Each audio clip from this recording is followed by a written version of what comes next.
नमस्कार। विधानसभा चुनाव का समर बिल्कुल शुरू हो चुका है।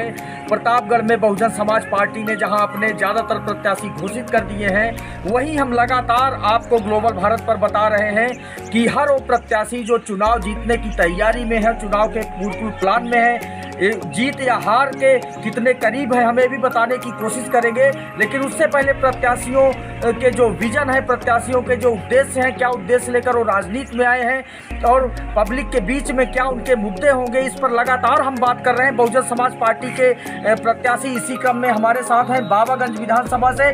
बाबागंज सुरक्षित विधानसभा है जहां से बहुजन समाज पार्टी के प्रत्याशी हमारे साथ हैं सुशील कुमार गौतम जी। सुशील जी, आपका ग्लोबल भारत में सबसे पहले स्वागत है। हम एक सवाल करेंगे आपसे। सवाल ऐसा है कि राजनीति में आप सक्रिय रहे हैं, आप पूर्व जिला अध्यक्ष भी रहे हैं, प्रयागराज के मुख्य सेक्टर प्रभारी भी हैं, आप बसपा के बिल्कुल कैडर के कार्यकर्ता हैं। ऐसा नहीं कि आप बसपा से अनभिज्ञ हैं, लेकिन जब आप विधानसभा एज ए प्रत्याशी उतरते हैं तो आपकी कठिनाइयाँ बढ़ती हैं चुनाव में, और ख़ास करके बाबागंज में। बाबागंज को किस तरह से आप जीतने के प्लान में?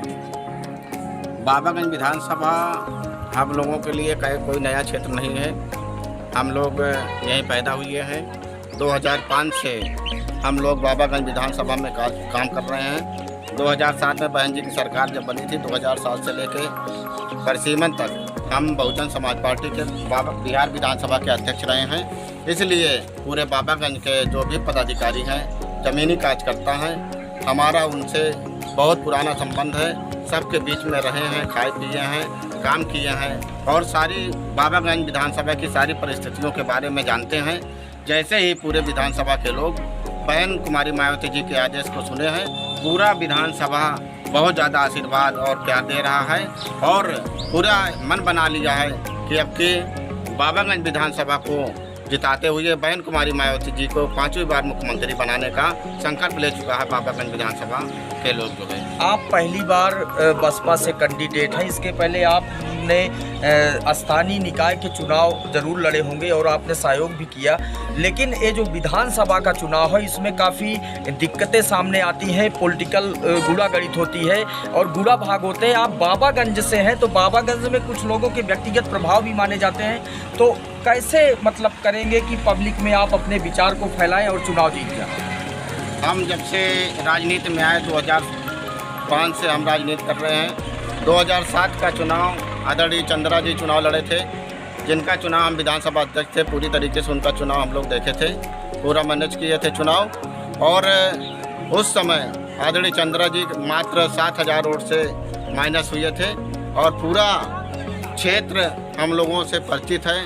सर्व समाज का पूरी तरीके से सहयोग है, आशीर्वाद मिल रहा है। सारे लोग फ़ोन करके बधाई दे रहे हैं, सारे लोगों का प्यार मिल रहा है, सहयोग कर रहे हैं। हम बाबागंज विधानसभा की ज़मीनी स्तर पे क्या क्या समस्याएं हैं, लोगों के पास क्या क्या दिक्कतें हैं, कितना लोगों के साथ उत्पीड़न होता है, हम ज़मीनी स्तर से सारी चीज़ों को जानते हैं। हम बहन कुमारी मायावती जी की सरकार 5वीं बार मुख्यमंत्री बहन कुमारी मायावती जी बनेगी। हम ज़मीनी स्तर की जो भी समस्याएं हैं, सारी समस्याएं बहन कुमारी मायावती जी के पास रखेंगे।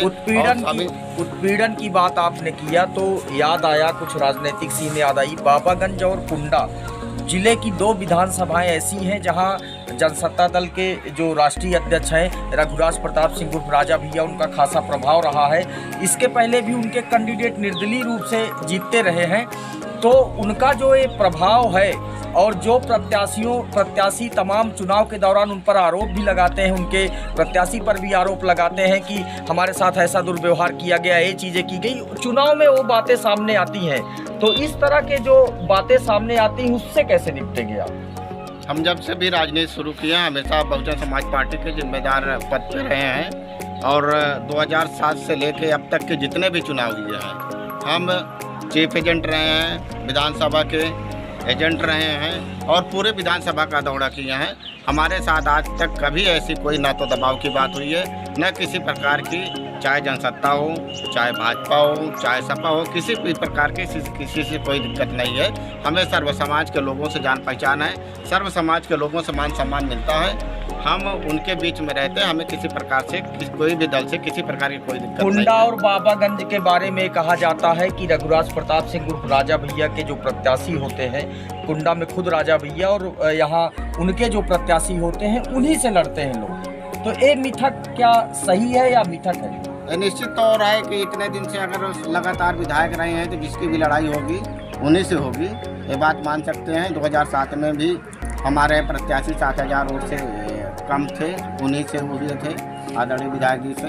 तो इसलिए लड़ाई तो वर्तमान विधायक हैं तो लड़ाई तो उन्हीं से होगी, लेकिन जिस प्रकार से लगातार विधायक रहे हैं और सर्व समाज के बीच में जो समस्याएं हैं, जनता बदलाव चाहती है और उस बदलाव के क्रम में जो हमेशा बहुजन समाज पार्टी का कैंडिडेट आता था, बाहरी कैंडिडेट आ जाते थे, ज़मीनी स्तर के कैंडिडेट नहीं आ पाते थे, जिसकी वजह से कार्यकर्ता मन लगा के काम नहीं कर पाते थे। अब हम लोग यहीं ज़मीनी स्तर के कार्यकर्ता हैं, पूरे पदाधिकारी दिलो जान से लगे हैं, रातों दिन मेहनत कर रहे हैं। और आज 15 जनवरी को बहन जी के जन्मदिवस पे बहन जी का भी हम लोग बहन जी के बर्थडे पे यही तोहफा देना चाहेंगे कि विधानसभा बाबागंज को सभी पदाधिकारियों के साथ रातों दिन मेहनत करके बाबागंज विधानसभा को जिताते हुए आदरणीय बहन कुमारी मायावती जी को 5वीं बार मुख्यमंत्री बनाने का संकल्प ले रहे हैं। तो ये थे हमारे साथ सुशील कुमार गौतम जी, जो बसपा के बाबागंज विधानसभा से प्रत्याशी हैं। बाबागंज की राहें टफ जरूर हैं, कठिन जरूर है उनका कहना है, लेकिन वह हर संभव कोशिश करेंगे जो चुनाव में किए जाते हैं और बहुजन समाज पार्टी के प्रत्याशी के रूप में खुद की जीत दिलाएंगे। शिव मोहन शुक्ला, प्रतापगढ़।